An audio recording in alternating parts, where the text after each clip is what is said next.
A day prior to Christmas Eve, my father stated, "The best gift would be if you vanished from this family."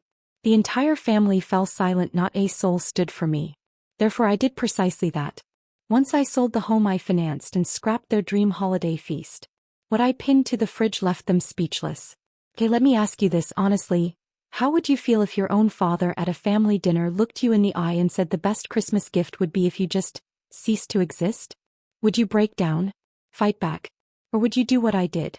Grant his twisted wish in the most spectacular, soul-shattering way possible. It was December 23rd, 6 p.m.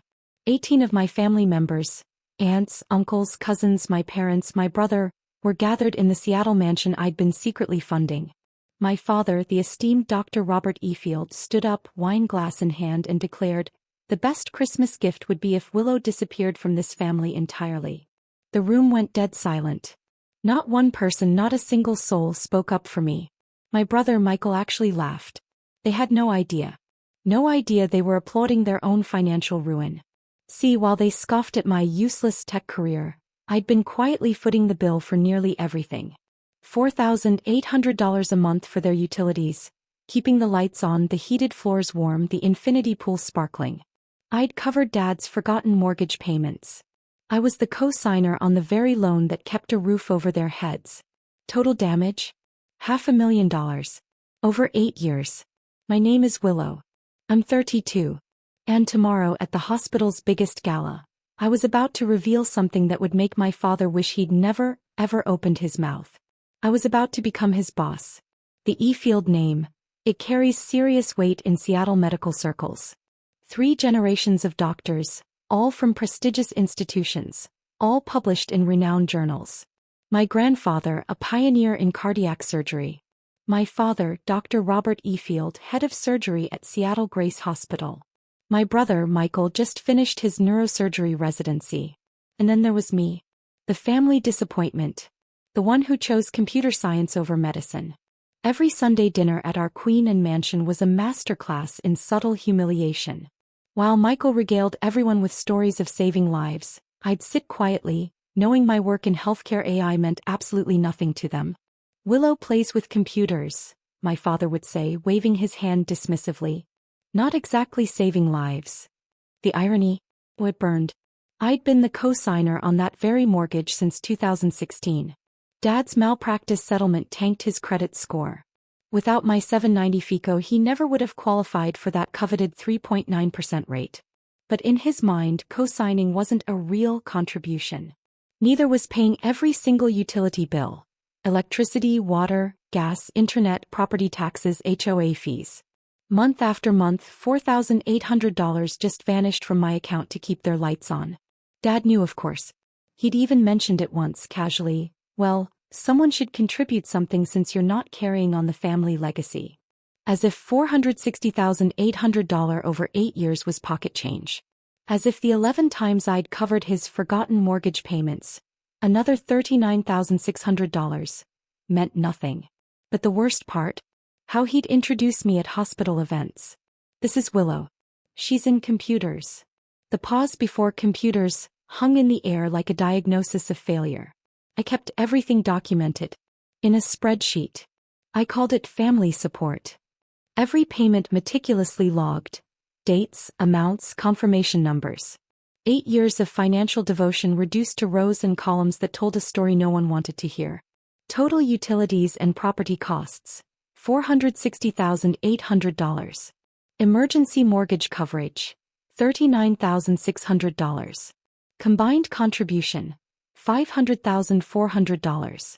$500,000 my father dismissed as token gestures. That spreadsheet became my secret comfort during family gatherings. While Dad praised Michael's real accomplishments and aunts cooed over his bright future, I'd mentally review my PayPal receipts, my bank transfers, my auto payment confirmations. Evidence of a love measured in dollars that bought me nothing but dismissal. "Michael's promotion means he'll finally out-earn Willow," Dad announced at Thanksgiving, raising his wine glass. "Proof that medicine pays better than typing code." Michael smirked. "At least my work requires actual skill, not just Googling solutions." Mom actually laughed. "Oh, Michael, be nice to your sister. Not everyone can handle the pressure of real responsibility. Real responsibility. I'd pulled up my banking app under the table, staring at that morning's auto payment. $4,800 for December's house bills. Their champagne glasses caught the light from the chandelier I paid to keep illuminated. That night I added a new column to my spreadsheet. Recognition received. It remained empty. What they didn't know, what I'd hidden even from myself, was that my typing code had just earned recognition from the one place Dad worshipped above all others, the Geneva Medical Innovation Summit. But I wasn't ready to process that yet. First, I needed to survive one more family Christmas. The 2024 family Christmas card arrived at my apartment on December 15th, gold embossed, professionally photographed at the mansion's grand staircase. Dad in his white coat. Mom in pearls. Michael in scrubs. The Efield medical dynasty in all its glory. I wasn't in it. We took it during your work trip, Mom explained when I called. Besides, your father thought it looked more balanced without you. Aesthetically speaking. Balanced. As if my absence was an aesthetic choice, not a deliberate erasure. I hung up and stared at the card propped against my laptop. The same laptop that had just received an email that would change everything. Sender. James Morrison, CEO of Technova Corporation. Subject. Confidential executive position discussion. My hands trembled as I opened it. Technova. The tech giant with an $8.2 billion market cap whose medical division had just revolutionized diagnostic AI. They wanted to discuss their chief technology officer position with me. But that wasn't even the shocking part. The email's second paragraph made my breath catch. Your AI platform's selection for the Geneva Gold Medal has confirmed what we suspected. You're the visionary we need. We'd like to formalize our offer before the public announcement at tomorrow's Seattle Grace Hospital Gala. Geneva Gold Medal. The honor my father had chased for 30 years. The recognition that had eluded 3 generations of Efield doctors. And I'd won it. With the computer typing they mocked. My phone buzzed. A text from Dad. Don't forget dinner on the 23rd, 6 p.m. sharp. Extended family will be here. Try to dress appropriately and have something interesting to contribute for once. Something interesting to contribute. I looked at the email again. Then at the family Christmas card, where my absence was an aesthetic improvement. James Morrison's follow-up email arrived within hours, marked urgent, time-sensitive offer. My heart raced as I read the details that would either liberate me or destroy my last family connections. Position: Chief Technology Officer, Technova Corporation Medical Division. Base salary: $450,000 annually. Equity: 2% vested over 4 years, currently valued at $164 million. Start date: January 2, 2025. The deadline made my stomach clench. Please confirm by December 26th. We plan to announce your appointment at the Seattle Grace Hospital Christmas Gala on December 24th, where Technova will pledge our $50 million investment. I'd be sitting at the VIP table, basking in the medical community's admiration. I scrolled down to the final paragraph. Your AI platform has already saved 12,000 lives during our 6-month pilot program. This achievement, combined with your Geneva Gold Medal, makes you the ideal leader for our medical technology revolution. This role requires someone who values innovation over tradition. Exactly what your background suggests. Innovation over tradition. Everything my family despised. If I accepted, I'd have to stand on that stage tomorrow night, in front of 500 medical professionals, and publicly embrace everything my father considered beneath the Efield name. The daughter who abandoned medicine would become the highest-paid executive in the room, leading the company that controlled his hospital's future. If I declined to keep family peace, I'd lose more than money. I'd lose the chance to prove that my work, dismissed and belittled for 8 years, had already saved more lives than my father's entire surgical career. My phone lit up with another family group text. Michael, hope Willow remembers not to talk about coding at dinner tomorrow. Real accomplishments only. 17 relatives liked his message. 17. The stakes crystallized. I opened my laptop to research what accepting Technova's offer truly meant. My fingers trembled over the keyboard, pulling up article after article about the company's revolutionary impact on healthcare. Technova AI reduces diagnostic errors by 67%. New England Journal of Medicine. Revolutionary platform catches early-stage cancers doctors missed. The Lancet. The future of medicine isn't human. Time magazine. Every headline was validation my family would never give me. More importantly, the numbers told a story of lives transformed. Rural hospitals gaining world-class diagnostic capabilities, underserved communities accessing premium healthcare through AI assistance. 12,000 people walking around today because my algorithm caught what human eyes missed. I found the Geneva Summit press release, embargoed until December 24th. The 2024 Geneva Gold Medal for Medical Innovation goes to Willow Efield for her groundbreaking diagnostic AI platform. This marks the first time in 40 years the award has gone to a non-physician. The first time in 40 years. My father had submitted papers to Geneva 8 times. 8 rejections. But accepting meant more than professional triumph. It meant standing up at tomorrow's gala and essentially declaring, I chose technology over tradition. I chose innovation over your legacy. I chose myself over your approval. The family would see it as betrayal. The ultimate rejection of everything Efield stood for. My banking app notification popped up. Automatic payment scheduled. $4,800 to Efield Properties LLC. Tomorrow's house bills, processed like clockwork while they planned their Christmas without me. I pulled up the co-signer agreement for Dad's mortgage. One phone call to Wells Fargo and his rate would jump from 3.9% to 7.5%. His monthly payment would skyrocket from $3,600 to $5,200. Without my utility payments, he'd face $10,000 in monthly expenses. The power to devastate them sat in my hands. December 23, 6 p.m. I stood outside my childhood home holding a $300 bottle of wine I knew they'd critique anyway. Through the frosted windows, warm light spilled onto the manicured lawn I'd paid to maintain. 18 cars lined the circular driveway. The full Efield extended family had assembled. Inside, the interrogation began immediately. Still typing code? Aunt Helen asked, her voice dripping with condescension. Still saving lives, I responded quietly. Uncle Richard laughed. She thinks computers save lives. Robert, where did this one get her delusions? From her mother's side clearly, Dad said, earning chuckles around the room. The dining room showcased the family's medical degrees like a shrine. Harvard, Johns Hopkins, Stanford. Gilded frames reflecting the chandelier light. My MIT diploma wasn't there. It never had been. Michael just got promoted to attending physician, cousin Sarah announced. Youngest in Seattle Grace history. Following in Robert's footsteps beautifully. Grandmother Efield nodded approvingly. At least we have one child maintaining standards.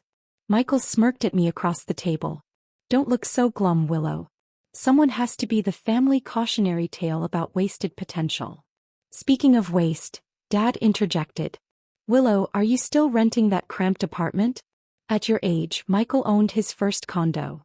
I've been busy paying for this house, I said quietly. The room went silent for a heartbeat. Contributing to utilities isn't paying for the house. Dad scoffed. And co-signing was the least you could do considering we raised you. The least I could do? My voice stayed level. 8 years. $500,000. Money isn't achievement. Dad's voice turned ice cold. It's not legacy. It's not saving lives. You're right, I said. It's not. Tomorrow he'd learn what was. Aunt Helen laughed sharply. Don't exaggerate, dear. I pulled out my phone, opening the spreadsheet I'd memorized. Utilities, property taxes, HOA fees. $4,800 monthly for 96 months. Plus 11 emergency mortgage payments when Dad forgot. Total, $500,400. Forgot. Dad's face reddened. Strategic payment delays for investment liquidity. Is that what we're calling it?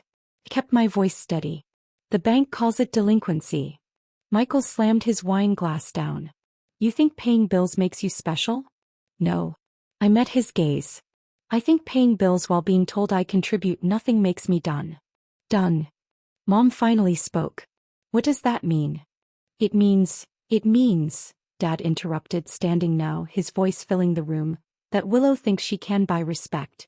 that she can purchase her way into meaning something to this family. The room held its breath. You want to know what would make this Christmas perfect? Dad's eyes locked on mine. If you disappeared from this family entirely. Stop pretending you belong at this table. Stop embarrassing us with your presence at hospital events. Just stop. 18 people. Aunts, uncles, cousins, grandparents, my own mother. Not one voice rose in my defense. Michael actually laughed. Finally, someone said it. I stood slowly, placing my napkin on my untouched plate. You want me gone? The best gift you could give us, Dad confirmed. Merry Christmas. Then I walked out, leaving my keys on the hall table. Behind me, Uncle Richard started clapping slowly. Others joined in. My phone buzzed as I reached my car. James Morrison, hoping for good news tomorrow. The medical world needs revolutionaries, not dynasties. I typed back with steady fingers. I'll take the position. The family group chat exploded before I even reached my apartment. Michael, drama queen exit.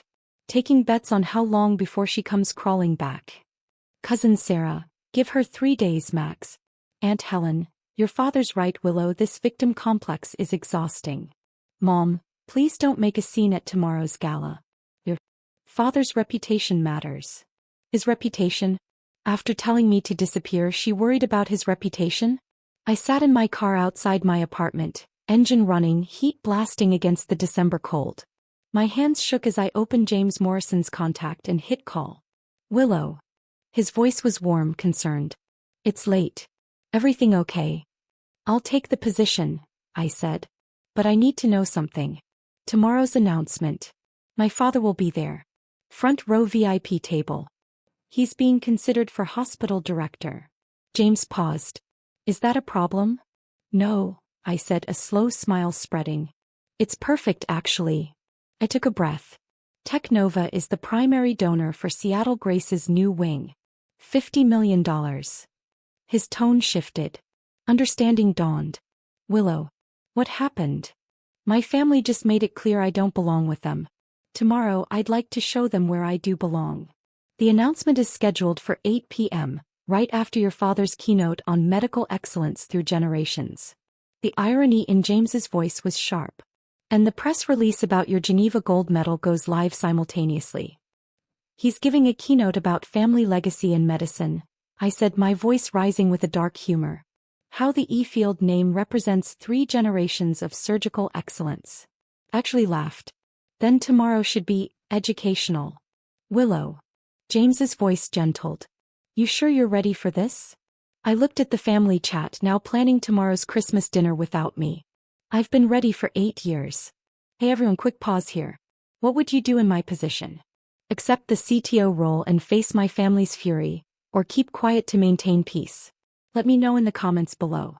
After ending the call with James, I opened my laptop to review the contract DocuSign had just sent. Every detail felt surreal. Chief Technology Officer. Stock options worth more than my father's entire career earnings. A corner office overlooking Elliott Bay. But one email attachment made me stop breathing. Seattle Grace Donor Hierarchy 2024. Technova Corporation sat at the top. Primary benefactor. $50 million pledged. The entire new surgical wing would bear the Technova name. Every recovery room, every piece of equipment my father would use for the remainder of his career would carry the logo of the company I'd now help lead. James had included a note. The hospital board requested you personally attend tomorrow's check presentation. They're particularly excited about implementing your AI diagnostic system hospital-wide. Dr. Patricia Hayes specifically asked if you'd consider joining their innovation committee. Patricia Hayes. The hospital director my father desperately wanted to impress for his promotion. Another email popped up. Forwarded from James. The sender made my pulse race. Geneva Medical Summit Committee. Dear Miss Morrison, we're pleased to confirm that media outlets have been notified about tomorrow's embargo lift. The announcement of Miss E-Field's Geneva Gold Medal will coincide with your gala event at 8 p.m. P.S. Reuters, Associated Press, and Medical Innovation Quarterly have all confirmed coverage. The Seattle Times specifically requested an exclusive interview with Miss E-Field about becoming the first non-physician recipient in 40 years. First non-physician in 40 years. My father had submitted 8 papers, 8 rejections, and I'd won with the work he called playing with computers. I signed the DocuSign with my finger on the trackpad. The timestamp read 7:04 p.m. December 23rd. By tomorrow night, everything would change. My phone rang at 7 a.m. on December 24th. Dr. Patricia Hayes. Willow, I hope I'm not calling too early. Her voice carried an undertone I'd never heard before. Excitement. James Morrison told me the news. Congratulations on CTO. Thank you, Dr. Hayes. Patricia, please. We'll be working closely together. She paused. I need you to know something. Before tonight, I was on the Geneva Selection Committee. I've read every submission your father ever sent. Competent work but derivative. Yours? Revolutionary. My throat tightened. He doesn't know I won. No, he doesn't. But he'll find out tonight along with something else. Her voice dropped. I've been documenting your platform's impact at our partner hospitals. 12,000 lives saved is actually conservative. The real number's closer to 15,000. 15,000. Every case tracked, verified, documented. I'll be presenting this data tonight, right after James announces your appointment. She paused. Your father likes to quote his career statistics. 4,000 successful surgeries over 30 years. You've quadrupled that in 6 months. I stared at my apartment ceiling, processing this. Why are you telling me? Because for 8 years, I've watched Robert diminish your achievements while taking credit for a hospital wing he couldn't afford without your company's donation. Did you know he lists himself as primary facilitator for the Technova partnership? What? Oh yes. On his director application he claims his family connections and technology acumen secured the funding. She laughed bitterly. He means you, of course. The daughter he tells everyone is wasting her life. You rejected his director application. The board meets January 3rd. But between us, a director who publicly disowns the very innovation saving lives? Not exactly leadership material. The pieces were falling into place for tonight's revelation. December 24th, 7 p.m. The grand ballroom at the Fairmont Olympic Hotel glittered with Seattle medical elite. 500 guests in designer gowns and tailored tuxedos. Champagne flowing, conversations buzzing about funding, research, and reputation. I entered through the main doors wearing a simple black dress and my MIT alumni pin, the only jewelry I needed. The hostess checked her list, confused. Willow Efield, you're at Table 1 with Technova Corporation. Table 1. The primary sponsor table, direct sightline to the stage. My father stood at Table 3, the very important person medical staff section, holding court with his surgical colleagues. He hadn't noticed me yet. Michael beside him, gesturing animatedly about some procedure. Mom in her favorite pearls, laughing at someone's joke. Willow. James Morrison's voice cut through the crowd. 6'2", silver-haired, a commanding presence that made heads turn. There's our newest executive. He guided me to Table 1, where Technova's C-suite sat alongside major shareholders. The placement wasn't subtle. Anyone who mattered would notice the Efield daughter sitting with the hospital's biggest donors. Nervous? James asked quietly. No, I realized with surprise. I'm ready. The lights dimmed for dinner service. Patricia Hayes took the podium for opening remarks, welcoming guests, thanking donors. Then she announced the keynote speaker. Please welcome Dr. Robert Efield, discussing 3 generations of medical excellence. Dad strode to the podium with practiced confidence. The spotlight found him as he began the speech I'd heard versions of my entire life. The Efield legacy. The sacred calling of medicine. The importance of tradition. The Efield name has meant healing for 70 years, he proclaimed. My son Michael continues this proud tradition. No mention of me. In a room where I sat at the sponsor table, I remained invisible to him. Medical excellence, my father continued, his voice resonating through the ballroom, cannot be replicated by machines or algorithms. It requires human intuition, generations of wisdom, the sacred trust between physician and patient. Several doctors nodded approvingly. Others shifted uncomfortably, knowing their departments already relied on AI diagnostics. My grandfather pioneered cardiac techniques still used today. I've performed over 4,000 successful surgeries. My son, Michael, just became the youngest attending physician in Seattle Grace history. Dad paused for effect. This is what legacy means. This is why medicine remains a calling, not merely a career. What about your daughter?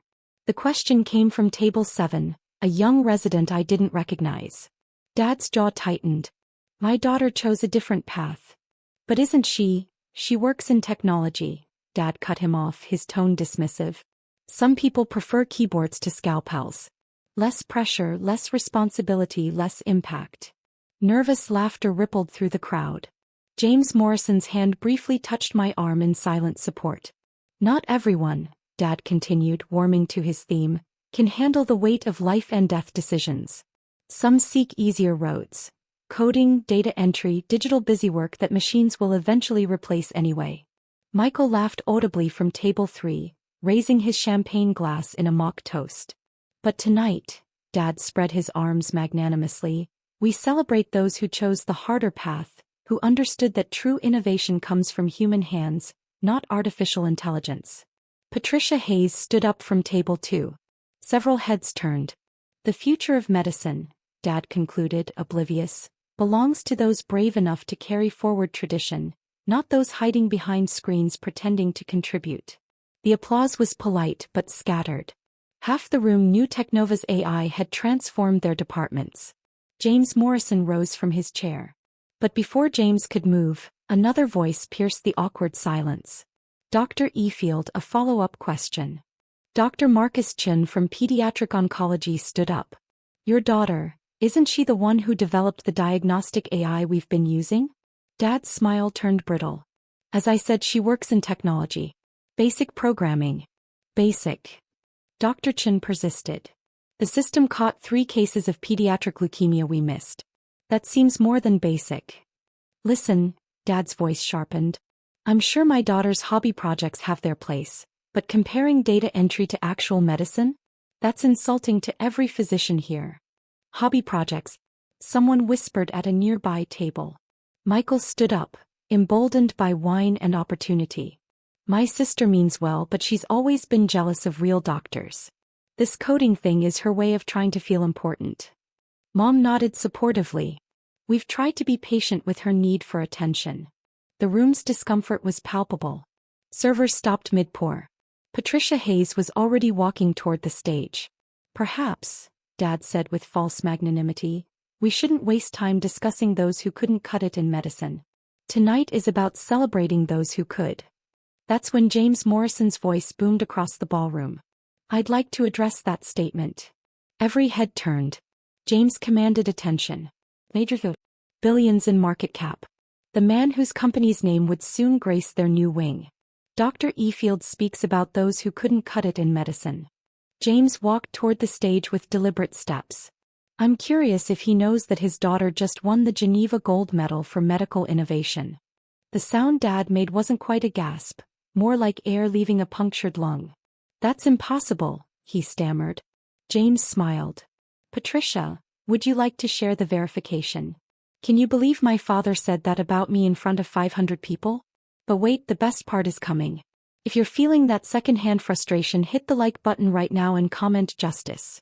If you want to see how this plays out. Share this with anyone who's been underestimated by their own family. The revelation that's about to happen will blow your mind. James Morrison took the microphone with a CEO's authority that made my father step backward instinctively.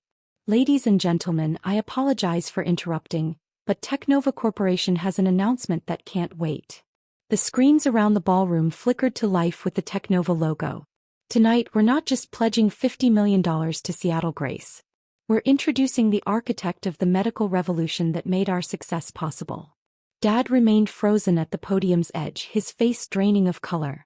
6 months ago, James continued, we implemented an AI diagnostic platform that has transformed healthcare delivery across 47 hospitals.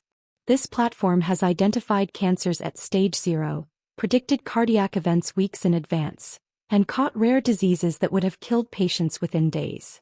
The screens shifted to data visualizations. Survival rates, diagnostic accuracy, lives saved. 15,237 lives. James let the number hang in the air. That's not a projection. That's verified, documented reality. Each case peer-reviewed and confirmed. Whispers rippled through the crowd. Doctors pulled out phones, checking their own department statistics. This platform just won the 2024 Geneva Gold Medal for Medical Innovation. His voice grew. The first time in 40 years it's gone to someone without a medical degree. James paused, his eyes finding mine. Because sometimes the greatest medical breakthroughs come from those brave enough to think beyond tradition. My father's hand gripped the podium's edge. Knuckles white. Please welcome Technova's new Chief Technology Officer, the mind behind this revolution. And yes, Dr. Robert E. Field's daughter, Willow E. Field. The spotlight swung from my father to find me at table 1. 500 faces turned. The silence was absolute. I stood slowly, my MIT pin catching the light, and began walking toward the stage. Each step felt like shedding 8 years of invisibility. The spotlight followed my path through the ballroom. Past tables of surgeons who'd dismissed me. Past relatives who'd mocked my choices. Past my brother whose champagne glass trembled in his hand. Willow E. Field, James announced again, louder this time. Our new Chief Technology Officer. The words echoed off the ballroom's vaulted ceiling. Someone started clapping. Dr. Chin from Pediatrics. Others joined slowly, uncertain, looking between me and my father who stood statue still at the podium's edge. I climbed the 3 steps to the stage. Dad's eyes met mine. Confusion, disbelief, and something else. Fear. He whispered into the hot mic. That's impossible. She can't be.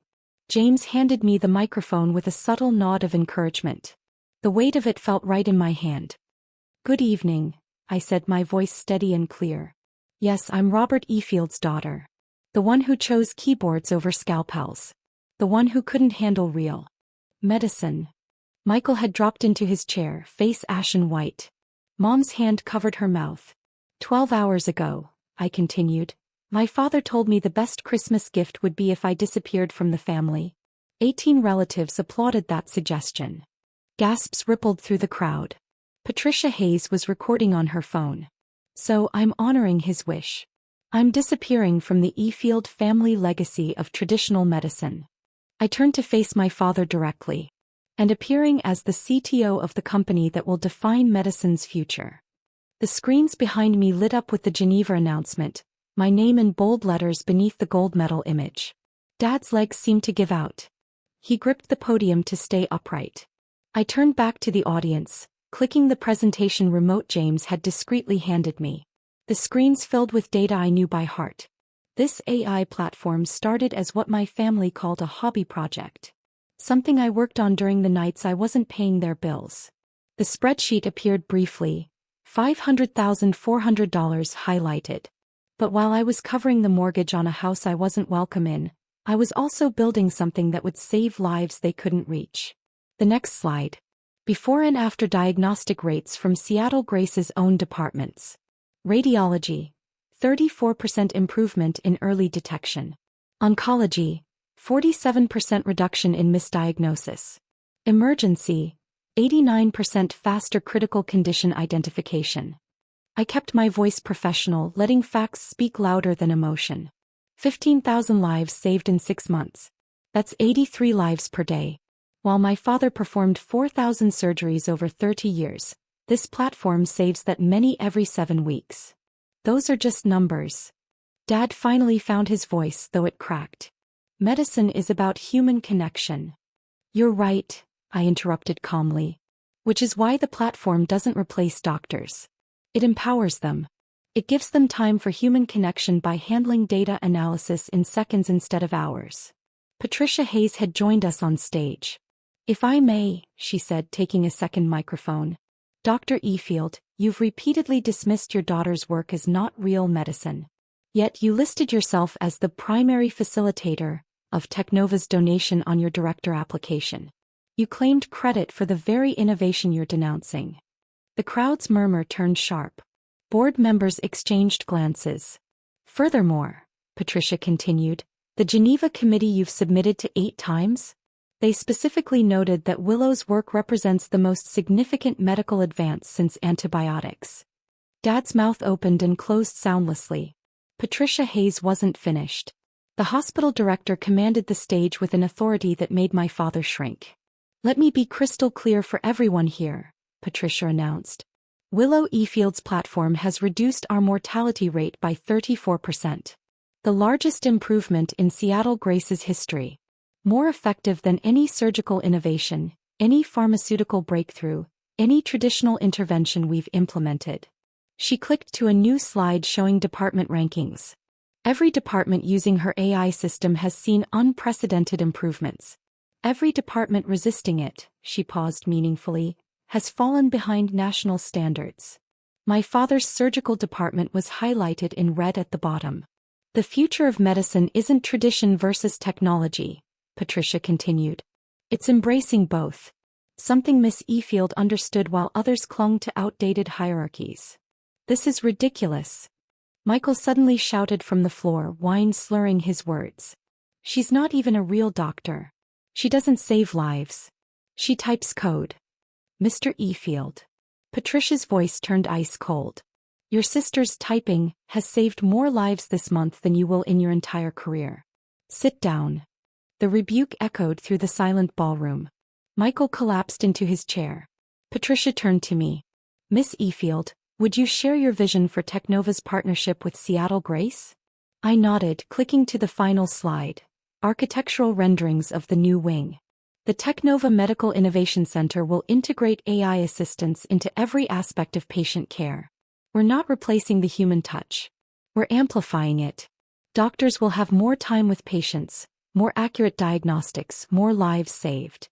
The board has already approved full implementation," Patricia added. "Led by our new CTO. Not by those who denied her value." She looked directly at my father. "Excellence through innovation, not just tradition." The moment I stepped off the stage, the media descended. Seattle Times, King 5 News, Medical Innovation Quarterly, all wanting the story of the surgeon's daughter who revolutionized medicine from outside its walls. "Miss E-Field, how does it feel to achieve what your father couldn't? Were you motivated by family rejection? Will you maintain any relationship with your family?" I answered with measured professionalism, but my peripheral vision caught my father approaching through the crowd, his face desperate. "Willow, we need to talk." His voice barely carried over the reporters. "We did talk," I replied calmly, not breaking eye contact with the journalist.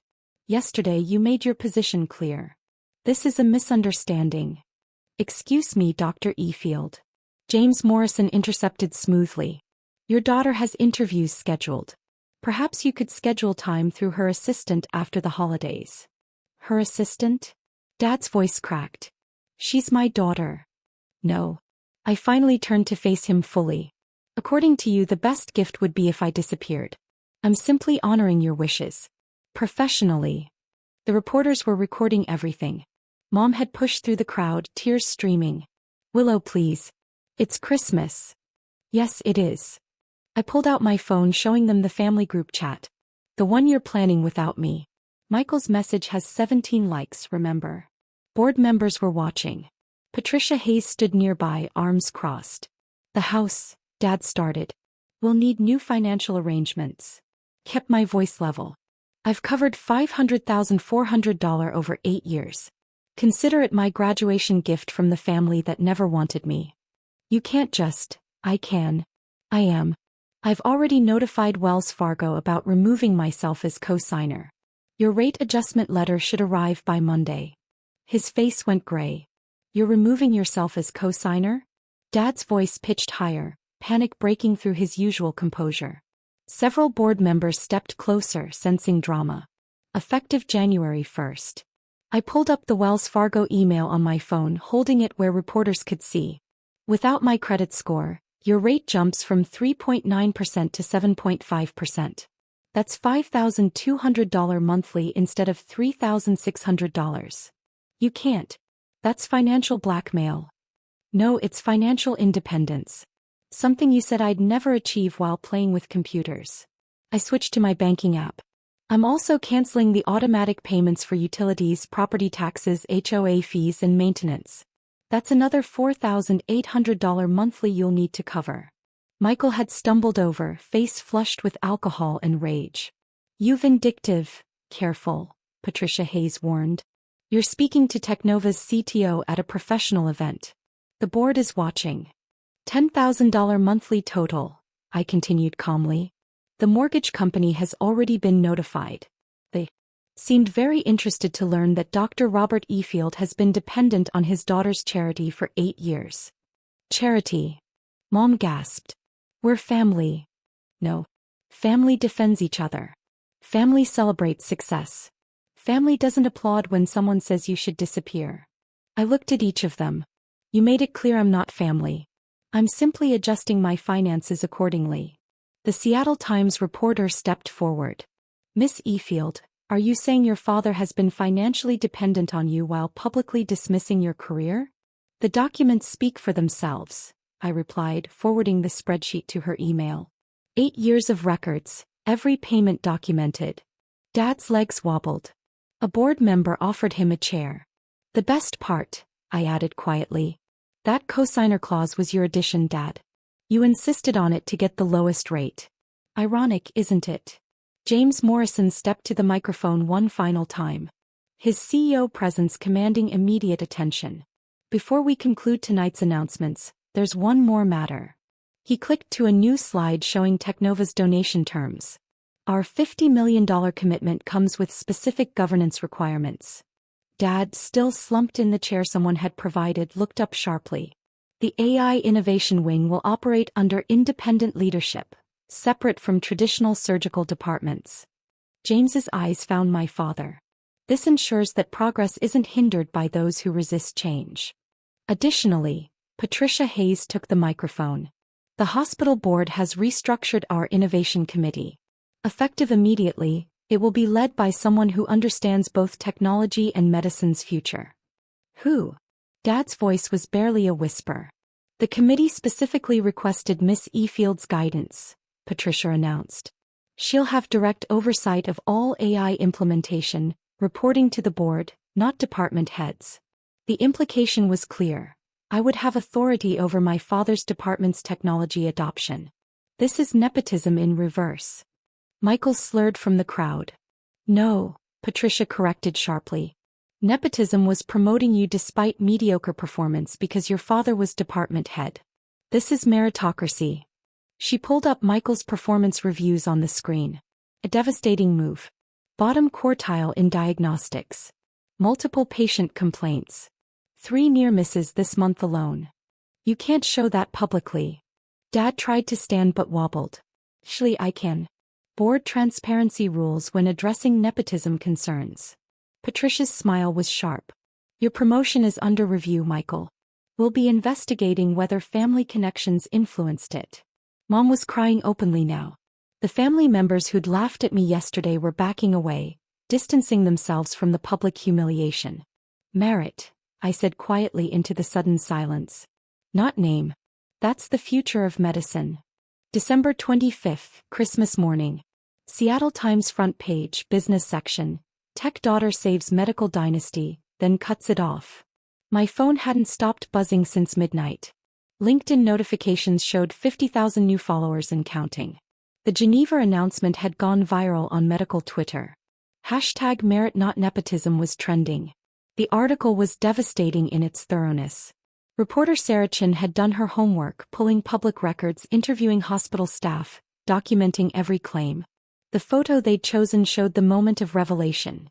Dad gripping the podium, me walking toward the stage, the crowd's shocked faces. 8 years of financial support while being publicly dismissed, the article read. Documents show Willow Efield contributed over $500,000 to maintain the very household that excluded her from their Christmas celebrations. My email inbox exploded. Job offers from Mayo Clinic, Cleveland Clinic, Johns Hopkins. Speaking invitations from Harvard Medical School, Stanford, MIT. Every major medical AI company wanting partnerships. But the most telling responses came from other healthcare professionals. Finally, someone stood up to the old boys club. "Your father dismissed my AI research proposal 3 times. Karma is beautiful. I'm a surgeon's daughter who became a nurse. He told me I couldn't hack real medicine. Thank you for this." The family group chat had gone silent after 37 missed calls from Dad, 23 from Mom, and 1 text from Michael. "You've ruined us." No, I thought, scrolling through the opportunities flooding in. I'd freed myself. Local news picked up the story by noon. Prominent surgeon's financial dependence on dismissed daughter exposed at charity gala. By evening it had gone national. CNN, when family betrayal meets professional triumph. The Willow Efield story. Every share, every comment, every view was another crack in the Efield family facade. By December 26, the family scramble had turned desperate. Dad, 47 missed calls, 23 voicemails ranging from anger to pleading. "Willow, this is cruel and unnecessary. Call me immediately." The mortgage company called. "You can't do this. Please. Your mother is devastated." "I'm sorry, okay? Is that what you want to hear?" Mom's texts were guilt-laden masterpieces. "How could you humiliate us like this? Christmas was ruined without you. Your father hasn't slept.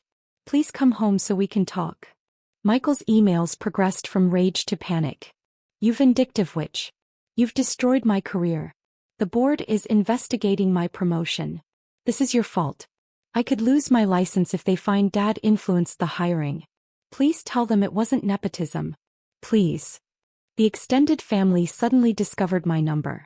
"Aunt Helen, sweetheart, we always believed in you. Perhaps you could reconsider the co-signing. Uncle Richard, proud of your success. By the way, does Technova have openings?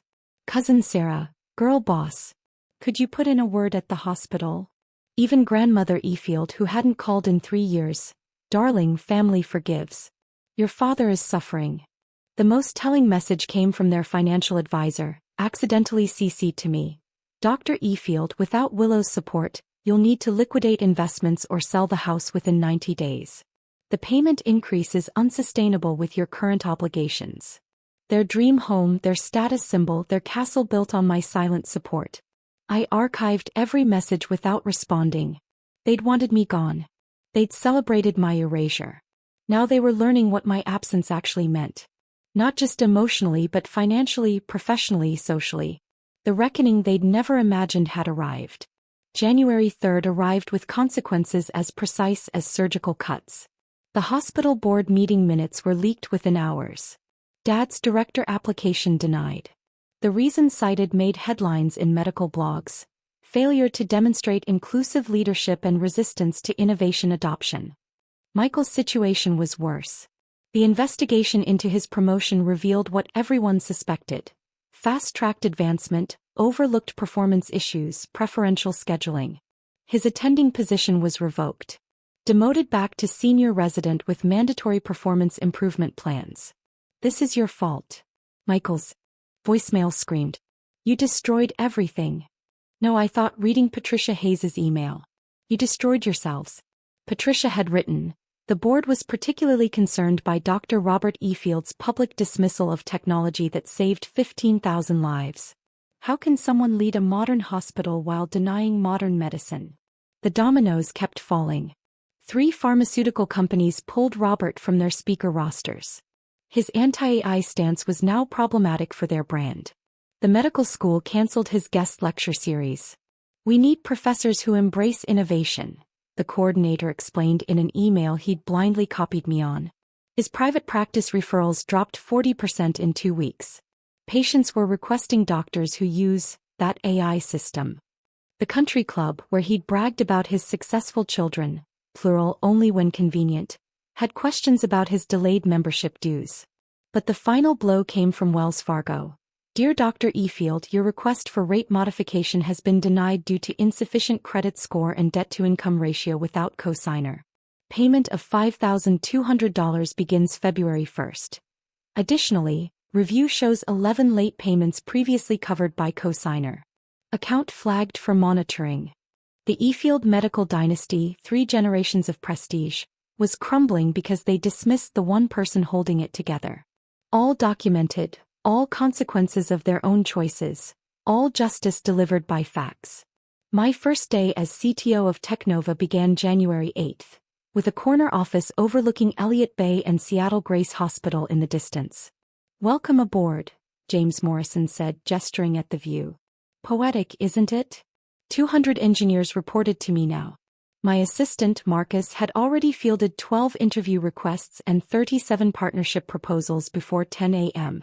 The Geneva Committee wants you as keynote for their 2025 summit, Marcus announced.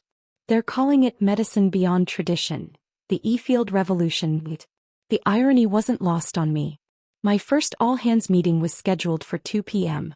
The team had decorated the conference room with congratulatory banners and a cake reading, "To Saving Lives Without a Scalpel."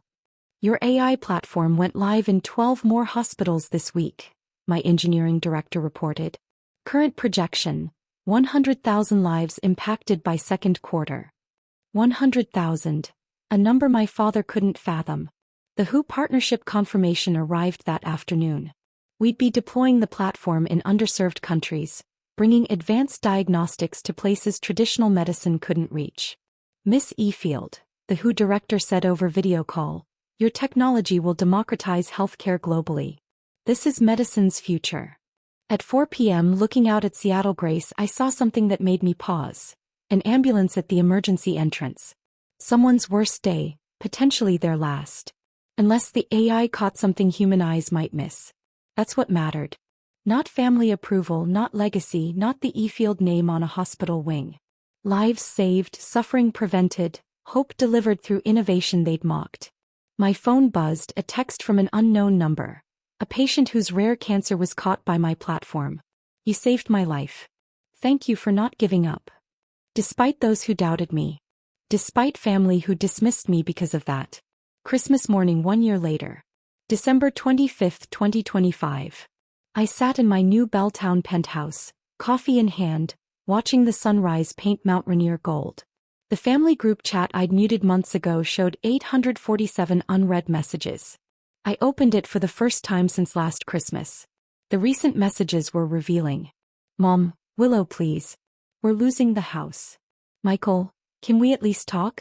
I'm struggling with resident salary. Dad, your mother wants you to know we're having Christmas at Aunt Helen's apartment." Apartment. Not the mansion. I typed my first message in a year. "I see you're experiencing life without my support. This is not cruelty, it's consequence. You celebrated my erasure from the family. I simply honored your wishes. If you want to reconnect, here are my non-negotiable conditions. 1. Public acknowledgement of 8 years of financial support. 2. Written apology for the Christmas Eve dismissal. 3. Acknowledgement that my work has value equal to medicine. 4. Commitment to therapy, family and individual. 5. Respect for my boundaries going forward. This isn't about money. It's about recognition, respect, and rebuilding on truth, not tradition. You have my terms. The choice is yours." I sent it and closed the app. Within minutes my phone rang. I let it go to voicemail. "Willow, sweetheart, those conditions, your father's pride. Can't we just forget everything and start over?" Starting over meant they'd learn nothing. Accountability came before absolution. Another call. Dad this time. Also to voicemail. "This is extortion, Willow. Family doesn't have conditions." But apparently family could tell you to disappear. Family could mock your career while taking your money. Family could erase you from photos while cashing your checks. That wasn't family. That was exploitation. February 2025.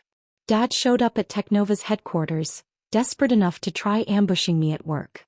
"I need to see my daughter," he told reception, using his most authoritative surgeon voice. "I'm sorry, Dr. E-Field, but you're not on Miss E-Field's approved visitor list," the security guard replied professionally. "Would you like to leave a message?" I watched it all on my office security monitor. He'd aged years and months. Gray stubble, wrinkled suit, the posture of defeat. "This is ridiculous. I'm her father. Sir, I'll need you to leave the premises or I'll have to call building security." He left an envelope instead. Marcus brought it up an hour later. I opened it carefully. 2 pages of his precise surgeon's handwriting. "Willow, this is all a misunderstanding. You've taken things too personally. Yes, I said some things in frustration, but family forgives. Your mother cries daily. Michael's career is ruined. The house is in foreclosure. You've made your point. You're successful. We get it. Now come home and fix this. Your father." Not, "Love, Dad." Just your father. No apology, no acknowledgement, no accountability, just demands disguised as reconciliation. I had Marcus draft a formal response on Technova letterhead. Dr. Efield, your letter was received. It contains no apology, no acknowledgement of wrongdoing, and no acceptance of the conditions I outlined for reconnection. You state, I've taken things too personally. Telling me to disappear from the family was personal. Taking my financial support while denying my professional worth was personal. You want me to fix this? I did not break it. You did, with 18 witnesses who applauded. My conditions remain unchanged and non-negotiable. Willow Efield, Chief Technology Officer, Technova Corporation. He never responded directly, but legal papers arrived a week later, attempting to sue me for financial abandonment. His lawyer dropped the case after seeing the documentation. March 2025 brought an unexpected visitor. Mom came alone to Technova, waiting 6 hours in the lobby until I agreed to see her. She looked smaller somehow. Designer clothes replaced with simple department store finds. The pearls were gone, probably sold. Willow, she began, then stopped, tears already starting. I'm sorry. The words hung between us, fragile and long overdue. I should have defended you. That night when Robert said those horrible things, I should have stood up. I was a coward. She pulled out a worn envelope. I wrote this letter 100 times. I read it slowly. 3 pages of real accountability. How she'd enabled Dad's dismissiveness. How she'd prioritized peace over truth. How she'd failed as a mother. I've started therapy, she continued. Individual, not couples. Robert refuses to go. But I need to understand why I let this happen. Why I let him diminish you while you held us up. What about Dad and Michael? Michael blames you for everything. He's living with friends, drinking too much. Your father. She paused. He's moved into a studio apartment. Still insists he did nothing wrong. Still telling people you betrayed the family. And you? What do you tell people? The truth. That my daughter is brilliant, generous, and deserved so much better than we gave her. That I'm proud of you. That I'm ashamed of myself. It was a start. Not forgiveness, not reconciliation, but a crack in the wall. Coffee, I said finally. Once a month, neutral location. You don't speak for Dad or Michael. You don't carry messages. You don't guilt trip. Just coffee. I'll take it, she whispered. It's more than I deserve. Maybe. But everyone deserved a chance to grow. Even mothers who'd stayed silent too long. June 2025. 6 months after the gala that changed everything. My AI platform was now in 127 hospitals across 14 countries. The life counter on my office wall showed 103,147 lives impacted. By year's end, we'd cross 250,000. The Geneva Summit keynote had been standing room only. Medicine's future beyond the Efield legacy drew record attendance. I never mentioned my father by name, but everyone knew. Michael had texted once, "Hope you're happy. I'm working urgent care in Tacoma." I wasn't happy he was struggling, but I wasn't responsible for his choices either. Dad had given one interview to a medical blog, claiming I'd succeeded against family. The comments destroyed him. Hundreds of healthcare workers sharing their own stories of dismissive senior physicians. He never gave another interview. Mom and I had our monthly coffees. Slowly, carefully, we were building something new. Not a daughter trying to earn love through payment. Not a mother enabling toxic dynamics. Just 2 women learning to see each other clearly. Your father asked me to give you this, she said at our latest meeting, sliding a card across. We agreed. No messages. I know. I told him that. But read it later or don't. Your choice. I opened it that night. A Christmas card. Inside, his handwriting. I was wrong. 3 words. No signature. It wasn't enough. Not nearly. But it was the first crack in his armor. The first admission that maybe, just maybe, the daughter who saved lives through code was worth as much as the surgeon who dismissed her. I filed it away and went back to my work. Tomorrow my platform would save another 400 lives. That mattered more than 3 words from a man who'd needed to lose everything to write them. Success isn't revenge. It's living well despite those who doubted you.